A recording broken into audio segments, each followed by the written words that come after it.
All right, I have to be honest with you about something.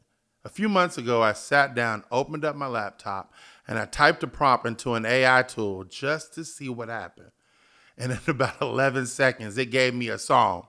Not a demo, not a rough idea, a finished song with melody, lyrics, and a voice that sounded like it had lived a whole life I never lived.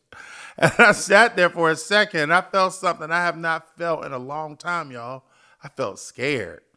25 years of learning how to sing, how to write, how to produce, how to read a room, how to make someone cry with the bridge. And a machine did something that felt close to that in 11 seconds. And I thought, man, if it can do that, what does it need me for? So I want to talk to you about that feeling today, because if you felt it, you are not alone and you are not behind and you are not crazy. But I also want to tell you the truth about where this is actually headed, because I've done the research, I've lived the history, and I promise you, this has happened before, and we've been here before, and the people who figure this out are about to have the best decade of your career. Now, the people who don't, y'all gonna get left. And I want that to be you. I don't want that to be you moving forward. I want you to go forward and not backwards. So let's get into it. All you need to do is make believe. All you need to do is make believe. When you can't find your way, all you need to do is make believe. In a world of ups and downs, in the shadows where you down, can't afford to keep wasting time. All you need to do is make believe.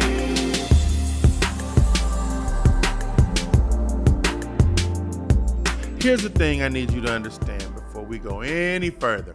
Every single time a new technology has shown up in the history of media and communication, the first reaction has always been fear.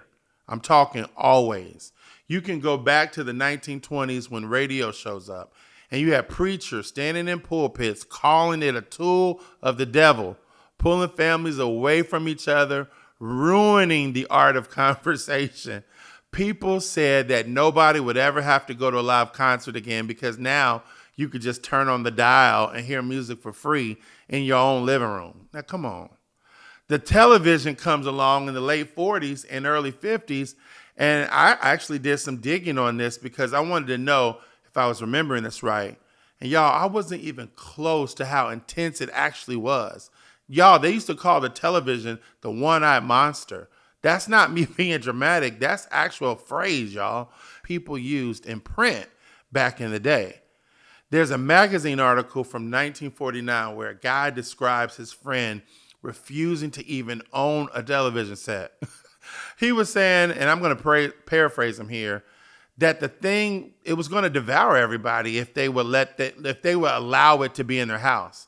People called the TV the idol of America, the devil's mouthpiece, the one-eyed devil. It was sitting in the corner of the living room, replacing the family altar. And preachers said we were going to rot, our minds were going to rot a whole entire generation of kids. Come on now. And look, were some of those concerns fair? Probably. But here's what actually happened. The people who feared and avoided got left behind. And the people who learned to use it, like Billy Graham, the entertainers, the storytellers who figured out how to steward that new tool with excellence, they reached more people than radio ever could have reached on its own.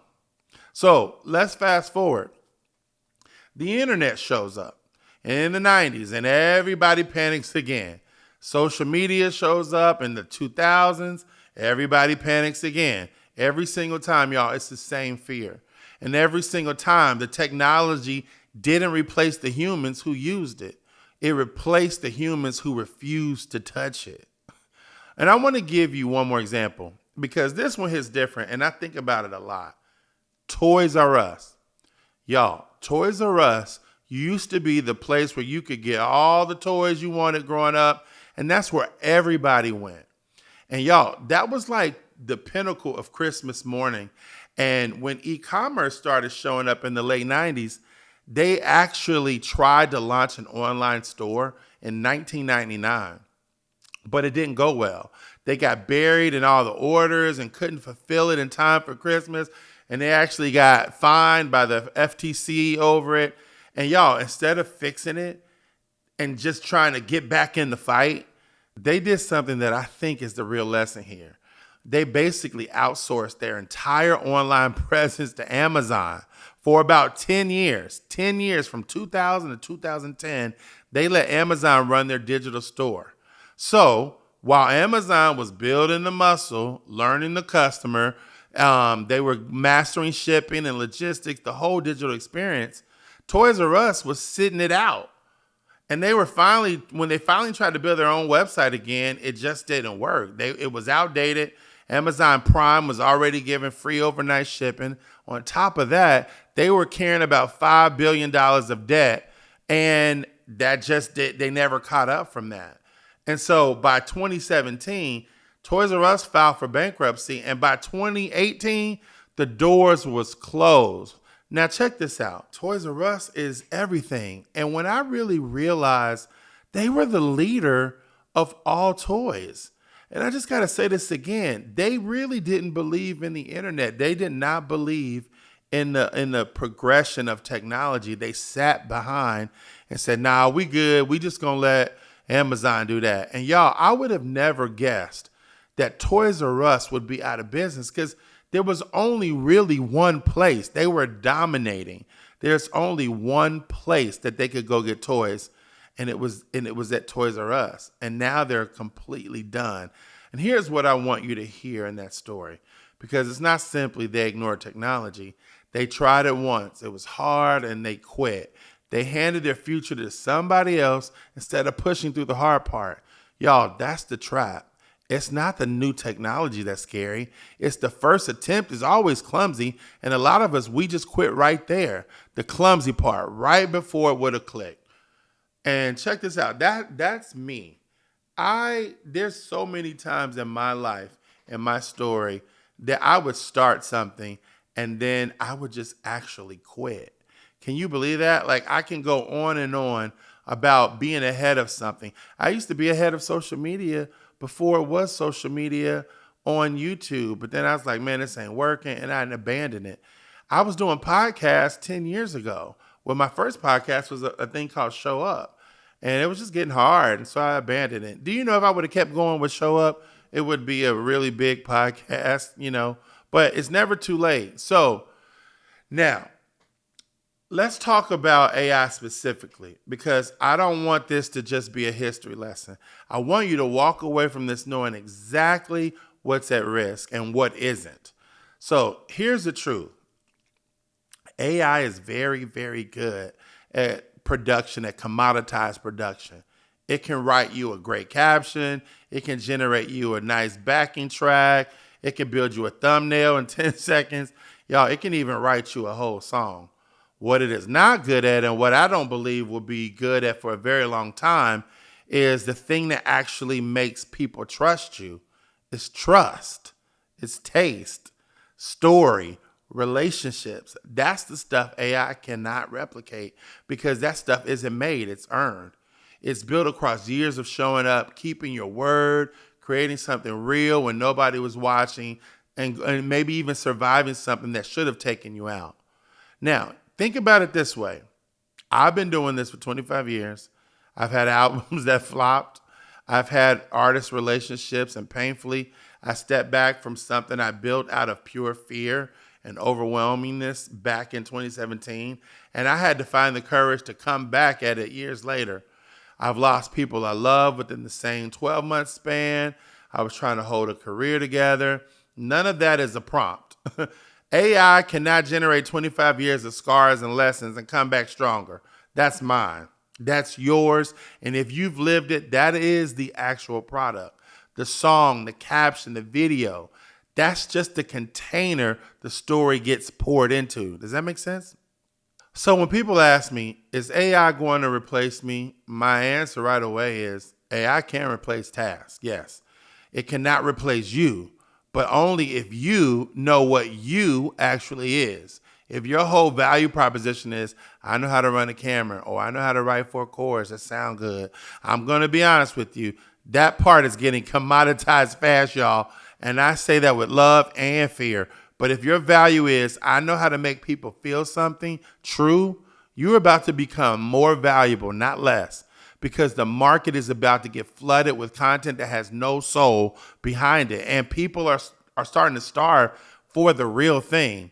Check this out. So I am really into social media, and I'm about tired, I'm about had it with these AI flyers. If I see, y'all, if I see one more of these AI flyers about your event, I'm not coming. Why? Because you're using AI. And it makes me even feel like this ain't even legit. They cutting shortcuts. I'm not going to your seminar. I'm not going to your church service because you got this AI flyer. Now, AI may work on it and get a little better, and I might be at the next event. But let me get real practical, because I don't just want to talk theory with you. I want to show you what this actually looks like in my life right now, today, because I do use these tools. So I use Suno, and that's spelled Suno for those that are listening or watching. Not the cleaning product. I had to correct myself on that one. But I use it for musical sketching. And if I got an idea in my head, I want to hear roughed out before I bring real musicians and real vocalists, I can get a starting point in minutes instead of days. It doesn't replace the final product, it replaces the blank page. I use Claude, an AI tool, which is the platform I'm actually building this very podcast with behind the scenes, structuring it, organizing it, 25 years of stories into something coherent.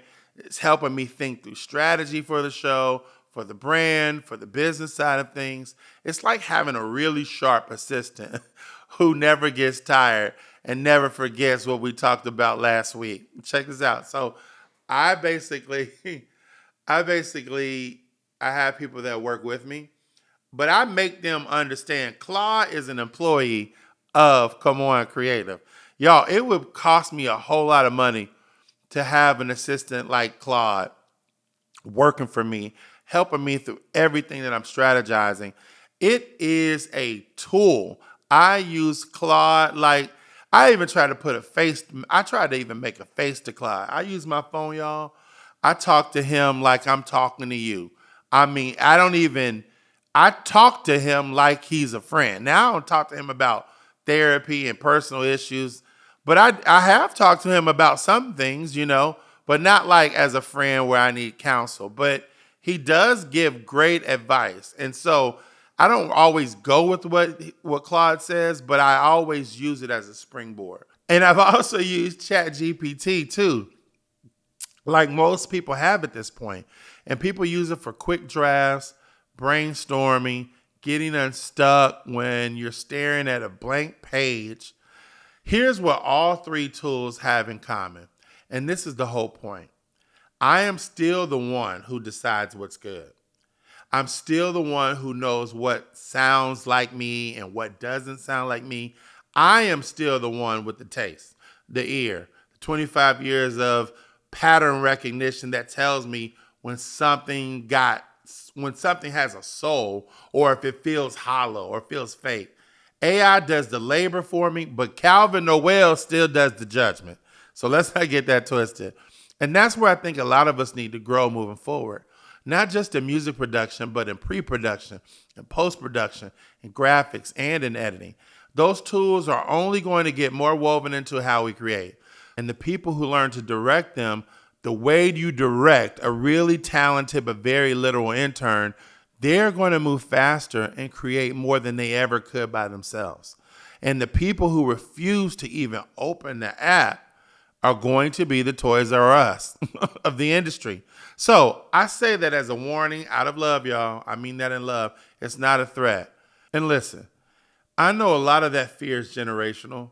It happened with the TV. It happened with radio. It happened with the internet. And I think what's going to happen now is the people who are a little older, who are so set in their ways, who decide, you know what, this is beneath me or beyond me.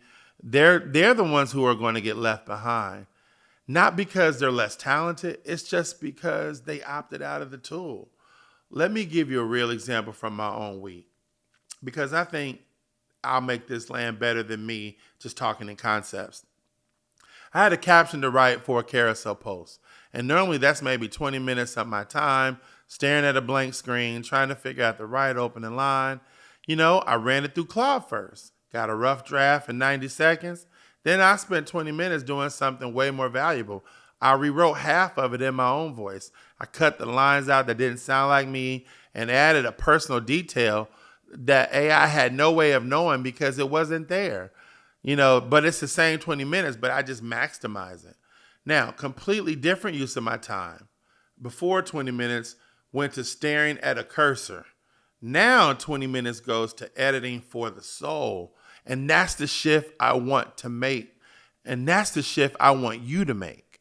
Now, I'll be honest with you.